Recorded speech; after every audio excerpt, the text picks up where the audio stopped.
আসসালামু আলাইকুম viewers, welcome back to my channel. Hopefully আপনারা সবাই ভালো আছেন। আজকে বরাবর মতো আমি আবারও চলে এসেছি আপনাদের মাঝে মজার একটি রেসিপি শেয়ার করতে।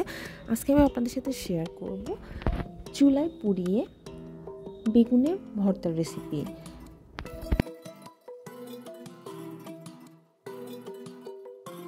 পোড়া বেগুনের টেস্ট কিন্তু অনেক ভালো আসে। বেগুন নানানভাবে ভর্তা করা যায়। আজকে আমি এটিকে পুড়িয়ে আপনাদের সাথে শেয়ার করব। এখানে আমি একটি বড় সাইজের বেগুনকে খুব ভালোভাবে ধুয়ে সরিষার তেল মেখে নিয়েছি। মাটির এই চুলায় আমি প্রথমে রান্না করেছিলাম, সেখানে কিছু আগুন ছিল, সেই আগুনে এবার আমি বেগুনটিকে দিয়ে দিচ্ছি পুড়াবার জন্য।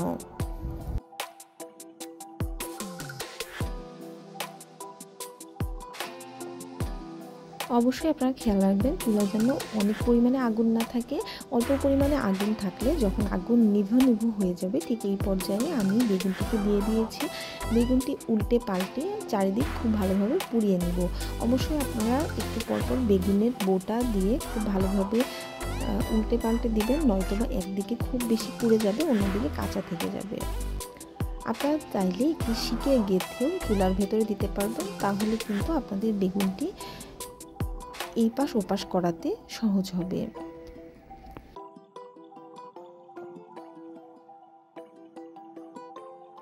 বেগুনের চারদিকে খুব ভালোভাবে পুড়ে গেছে। এবার আমি বেগুনটিকে তুলে নিচ্ছি। এই প্রক্রিয়াটি আপনারা খুব সাবধানতার সাথে করবেন। খেয়াল রাখবেন যেন আপনাদের হাতে আগুনের তাপ খুব বেশি না লাগে। এখানে আমি একটি লাঠির সাহায্যে প্রথমে বেগুনটিকে চুলার সামনে নিয়ে এসেছি এবং পরবর্তীতে একটি নুসনির সাহায্যে বেগুনটিকে নামিয়ে নিচ্ছি।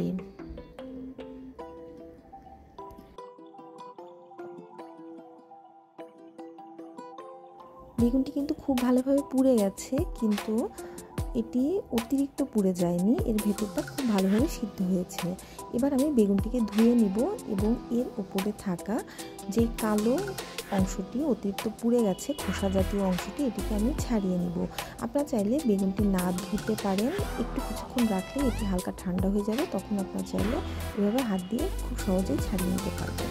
খোসাগুলো আমি খুব ভালোভাবে ছাড়িয়ে নিচ্ছি। এবার এগুলিকে আমি ভর্তা করার জন্য অন্য একটি পাত্রে নিয়ে নেব।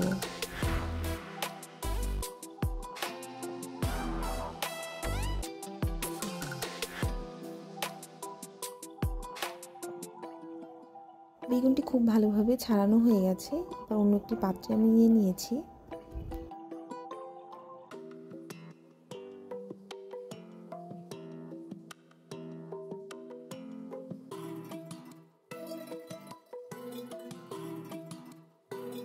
এখানে আমি নিয়ে নিয়েছি বড় সাইজের পেঁয়াজ কুচি, ধনিয়া পাতা কুচি এবং শুকনা মরিচ ভাজা।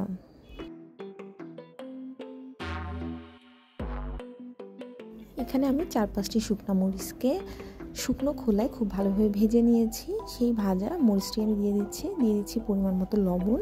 এবার লবণ, মরিচ এবং পেঁয়াজকে হাতের সাহায্যে খুব ভালোভাবে আমি মেখে নিব। খুব ভালোভাবে এগুলোকে মেখে নিয়ে আমি এর মধ্যে দিয়ে দিব পরিমাণ মতো সরিষার তেল। এখানে আমি ঘানি ভাঙা সরিষার তেল ব্যবহার করেছি।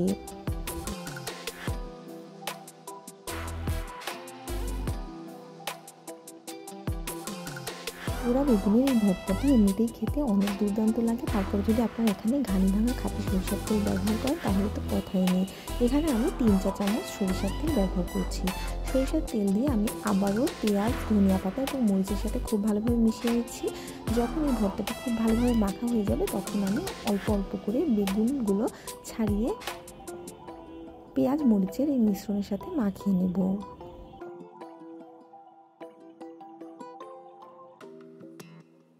ভর্তার টেস্ট কিন্তু মাখার উপর অনেকটাই নির্ভর করে। আপনারা খুব সুন্দর করে যত্ন সহকারে ভর্তাটি করে নেবেন। মজাদার এই ভর্তাটি কিন্তু খেতে দারুণ লাগে।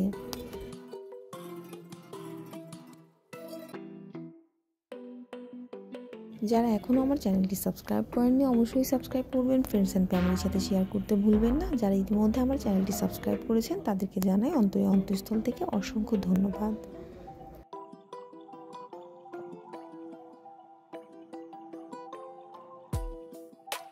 মজার এই পোড়া বেগুনের ভর্তাটি কিন্তু খেতে দারুণ লাগে। এটি আপনারা চাইলে রুটি, পরোটা, সাদা ভাত যে কোনো কিছুর সাথে পরিবেশন করতে পারেন। আপনারা চাইলে খিচুড়ির সাথেও মজাদার এই ভর্তাটি খেতে পারেন।